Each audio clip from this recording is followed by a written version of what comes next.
Now, our first speaker for this afternoon's session is Professor Russell Gruen. And Russell is the Director of the National Trauma Research Institute at the Alfred here in Melbourne. And his area of specialty is emergency medicine. And he's going to talk to us today about the post-crash response and how we might optimise that. Thanks very much, Russell. So it really is it's a very great pleasure and a privilege to be here amongst so many people who have been responsible for making our world, and I mean world, a safer place, both in the past, through your work in the past and through the present. It's really quite an audience here, Leslie. It's a gathering of people who rarely you would see such calibre in one room at one time. This project, the ESIS project, is an opportunity to bring together the focus on injury prevention and trauma care. As many of you will know, that they're two things that actually don't always go together. In fact, the conferences, the meetings, the publications, the buildings that house researchers, the clinical world and the academic world are often very separate indeed. And so of the 5 pillars in the decade of action on road safety, the post-crash response, the 5th pillar, is often resigned to an afterthought and a few comments, and the focus is really all on the injury prevention activities. The ESIS project has really gone out to challenge that and has brought in clinical assessment, understanding the patterns of injury, how the treatments and the post-crash response actually really do interplay with prevention activities to make this really a wholesome, more safe community on the roads. So I'm very glad to be part of that. You've all seen graphs like this. This is the Victorian road toll over the last 60 years, peaking in 1969, just prior to compulsory seatbelt legislation. And I've overlaid on this graph just some of the legislative interventions, but of course that's coincided with safer roads, with safer cars, with better drivers. And in 2001, the implementation of a state trauma system for Victoria, which has become really the preeminent regionalised trauma system in the world. I wanted to focus on that now. It was really all about getting the victim from this to this in the shortest amount of time, on the assumption that people were dying unnecessarily because they weren't being triaged and transported in a timely fashion to get the treatment that they needed. And if you could fix that bit of the system alone, you'd probably save some lives. It was really about strengthening the ambulance service, and in Victoria, of course, we could do it with helicopters to the roadside and direct to a trauma service without stopping anywhere else in between. Building up the other resources, including designated trauma centres, and putting in place triage and transport protocols. It's a system of care. The Alfred at the time had a strong track record and a long-standing interest in trauma through many of its people and its strong connections with MUARC and Monash University.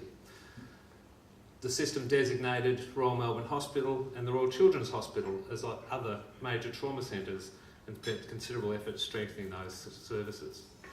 And the effect of bringing in the system was that what was fewer than 40% of the severely injured going to one of these 3 hospitals prior to the inception of the system in 2001, now more than 85% of the severely injured go straight to one of those 3 hospitals.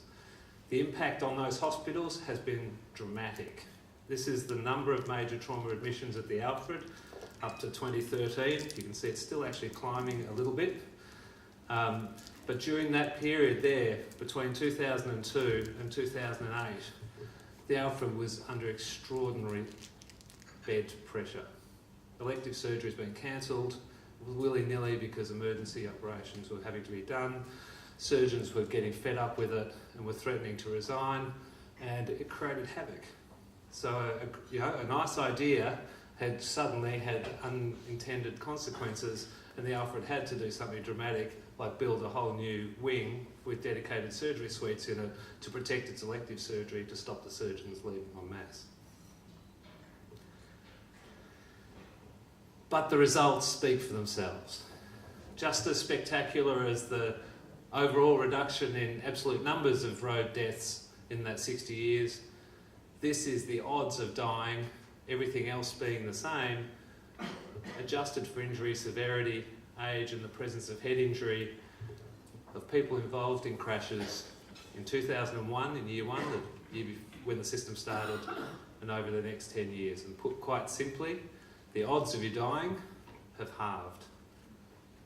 The system has saved a lot of lives. At the same time, important to regulators and payers of the system is that we haven't been just converting people into long-term dependent survivors.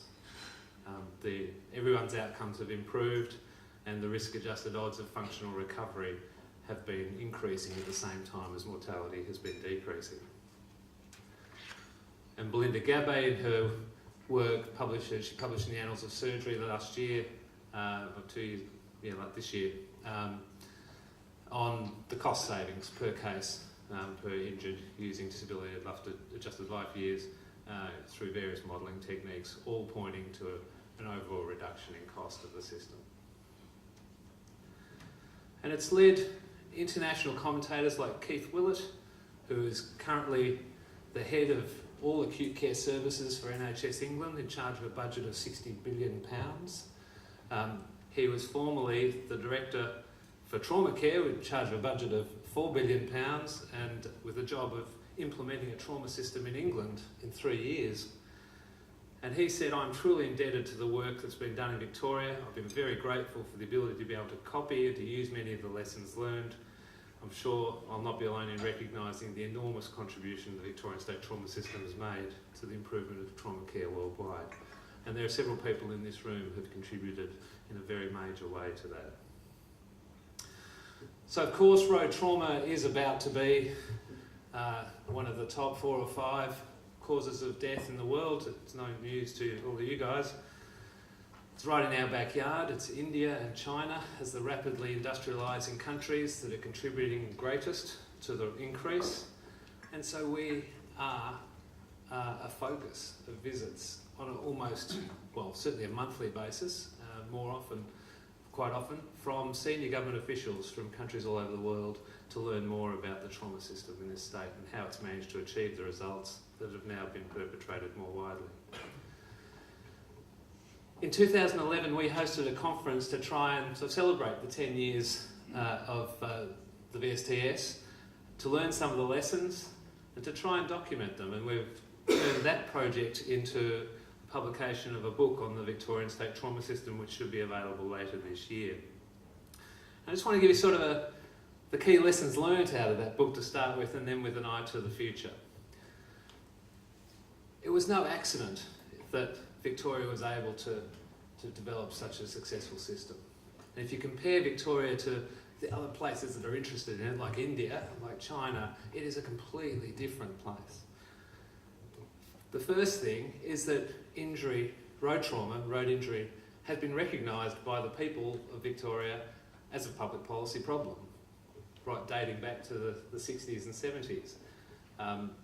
We'll talk about the impact of that in a minute. The second is that there was a system in place that could finance the changes necessary to make early trauma care possible. And the third was the spark, the ignition, that got everybody galvanised around something that could change and to make the actual change happen. So, obviously the TAC has been very much integral and central to the first 2 of those things. And we're all familiar with all of these sorts of things in our daily lives. It just permeates all of our society that road trauma safety messages are there all the time. But of course it does date back to 1970, when in November 24th, 1970, the Sun ran this campaign, Declare War on 1034. And this is what was meant to be 1034 school children in Mildura lying on a road to show what 1034 people actually looked like, but they ran out of kids. So I think it's actually 975 kids in that photo. They couldn't find any more in Mildura. But the Sun ran what is perhaps the most successful newspaper campaign ever around this. That's the way it's been described, in launching the media's presence to establish a public perception which ultimately led to legislative action. And of course Victoria has been a leader in road safety legislation ever since.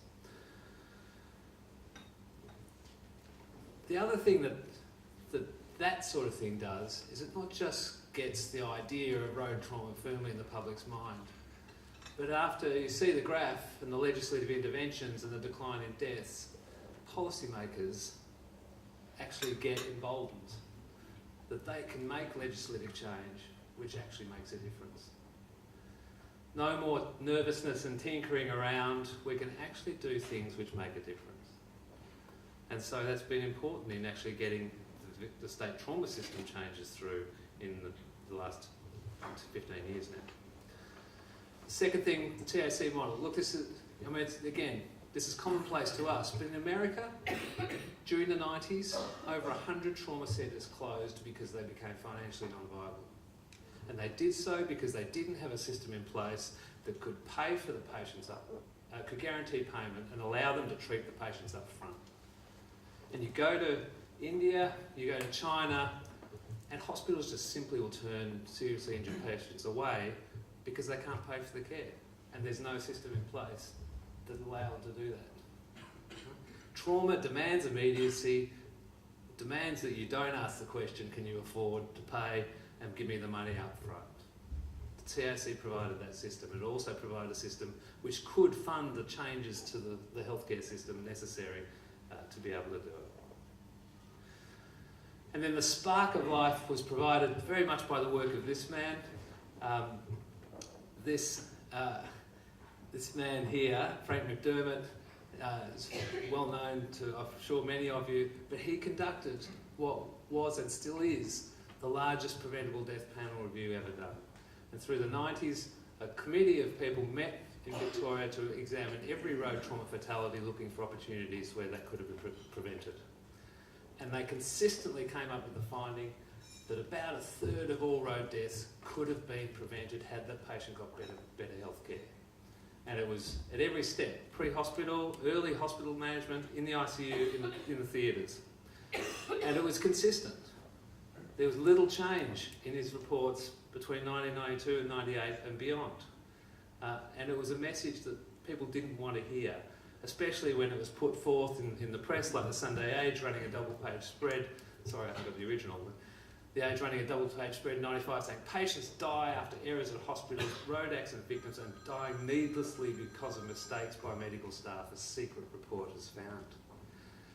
And here was the medical profession demonstrating there was a desperate need, but they weren't just highlighting a problem, they were pointing to the west coast of the US at the time saying, here's some centres who've actually done some stuff. They've developed trauma centres with their specialist expertise and they've reduced the preventable death rates from 1/3 to much less. We need to do something. And so what happened from that point on was a ministerial review, the Roads Review, chaired by the current Lord Mayor, Robert Doyle, which then got bipartisan political support from Rob Knowles and John Thwaites, who brought it in, professional and public support, and you had a relatively uncontroversial, although of course challenging politically, logistically, trauma system. And that's the Roads Report, 99.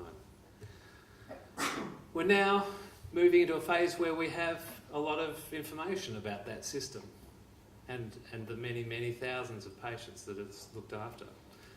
The secrets to its success and its ongoing longevity are firstly having robust accountability and governance, secondly in place a process of monitoring and improvement which itself has been innovative and world-changing, and finally the ability to be flexible and adaptable. Here's the State Trauma Committee that oversees the system, reports directly to the Minister of Health, and key to it is that it gets data from the Victorian State Trauma Registry, which covers 100% of severely injured patients going through the 130 health services in Victoria. that registry, led by Peter Cameron, Belinda Gabay and others, has charted new areas in trauma data. They don't just stop with the hospital, like almost every other trauma registry in the world. They ring patients at 6, 12, 18, 24 and 36 months after injury. We've got an over 94% response rate at 12 months.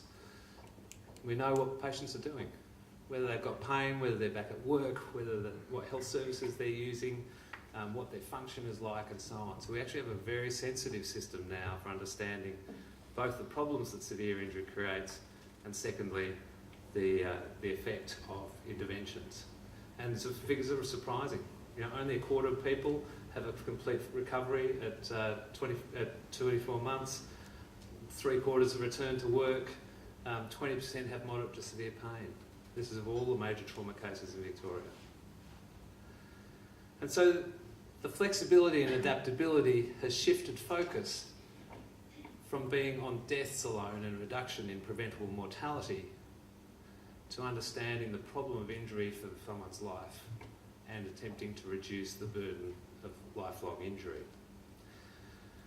And so that takes us to the last 2 slides, Leslie, on the future.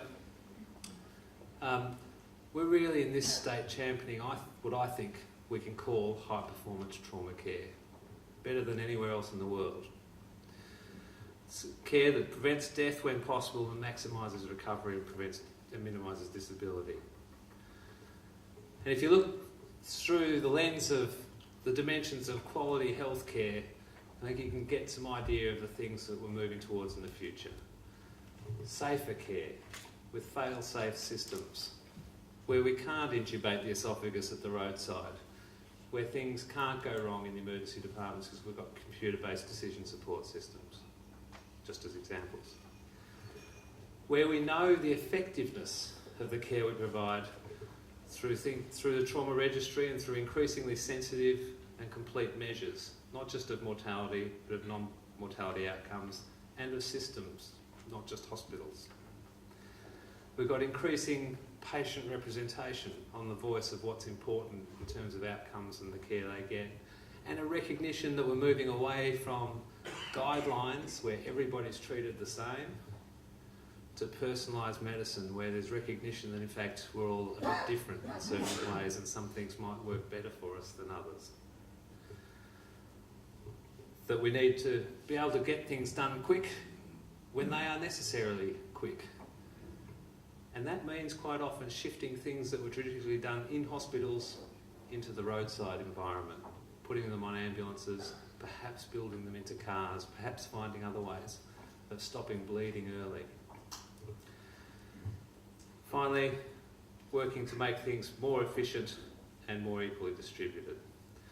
So there are other jurisdictions in Australia benefiting a lot from this through the Australian Trauma Quality Improvement Program, which is benchmarking the 27 trauma centres against each other. The World Health Organisation, through its new Global Alliance for Care of the Injured, is very interested in the Victorian experience. We've run a loose quality improvement network in the Southeast Asian countries where these programs have been better understood and integrated in the region. And we're currently working to improve trauma systems in India using the experience and lessons learned from Victoria. I think as the world drives itself silly, we can be very proud of what we've achieved in this state, but shouldn't rest on our laurels and should continue to move towards zero. Thanks.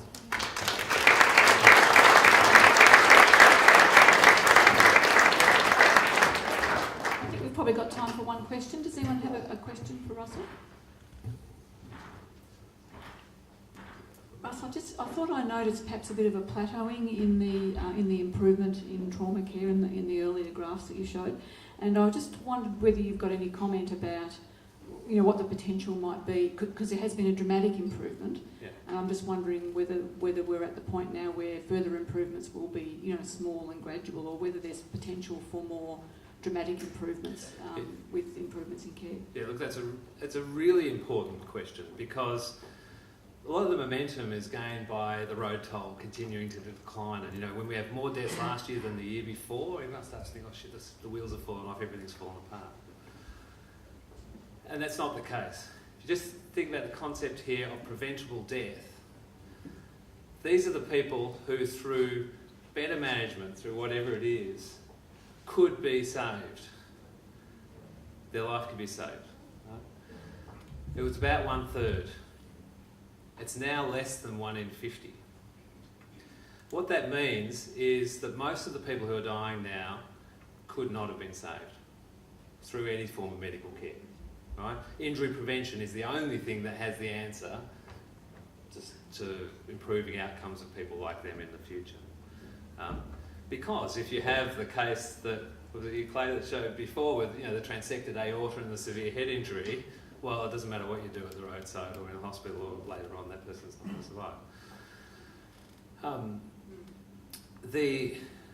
But that doesn't mean that you can't improve systems of care and demonstrate that they can be improved, and finding the ways of doing that is critical.